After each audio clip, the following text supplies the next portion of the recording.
nwaanyị ahụ di gbakwuru nwaanyị ọzọ bịa wee open up wee na-akọrọ m si na ọkwa na egwu na-atụzi ya ihe o jiri eweta ibonge bụ na egwu na-atụzi ya na ọdị bịakwara anya na ọ bụ Jacqueline na ọ bụ Jack ọ na-aja wee lukwe wanawa plus ọsị ya na ozugo ma ọ bụ si kwụsị ọsị ya mechipụ ọnụ ịkpagana m uche ọ bụ ka m si eme nnọọ n'ụdị nke m mgbe a dị na ikolobịa na agba ọbịa ndị ọyị m nwaanyị na-ekafasi eme nya ọkwana ya ka ọ nọ eme o mezie ọ na-anwụ na silent na ịmago na-anwụ na silent na-emezi si na ọkwana ya ka o mechie wee kazie obi si mba na ịmago ọ bịazi si ka abịa mee ibonge ahụ ọ na-agbazi ọsọ na ọkwana ya ka o ji agba ọsọ n'ike anara adịzi ya ime jack wee luo 1.5 hour chai ụmụnne asịkwa m kwuo 1 hour half hour dịkwa mma kedu nke dị gị mma nwoke nwaanyị ọ dị mma jack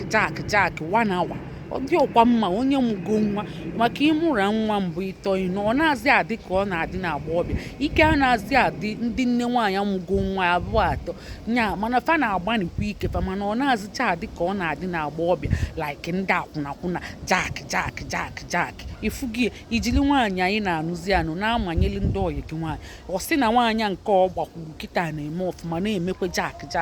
ahụ ịnụ onye anụ kịta ịnụ onye anụ bata ya n'ụlọ ifụkwa na ọ yara eme especially ọ mụra nwa na-abọ n'ite ọ yara emenwuzi jack ahụ mana ọ ga-adịkwa na-eme ọfụma mana ọ bụọzi nke adị na-agba ọbịa ọnya bụ digita oge ọfụma maka ụmụ nwoke fa na-emelideluo na nka digitọkwa gị ọfụma ọ na-amachikwa maka ịmụọ nwa na-abọ n'ite ike aghara agwụ ka ịyọ ọyọ kpọmkpọm ịghọtago gịnị aka machikwa ọ bịakwa unu jack anya ifugie so mana gịnị ya dị n'ụlọ ma ọ na ọtọ gị obele ịmụra nwa na-abọ n'ite ime ya kpọọ ọ bịazịa nke jack ahụ ị na-azị na-enye nwunye nke jack ahụ so ụmụnne agwọ nọkwa n'akịlịka mkwanụ ka esi anụ di na nwunye especially ịnụọ nwaanyị iji na-amanyeli ndị ọyị gị nwaanyị sị ka ije mgbe a dị na-agba ọbịa na a na-eme nke a na-eme nka mbakwa ụmụ nwoke ka na-emekwa ma ụmụ nwaanyị anara emechechi one ahụ maka ụmụaka ike agwụgofa fejego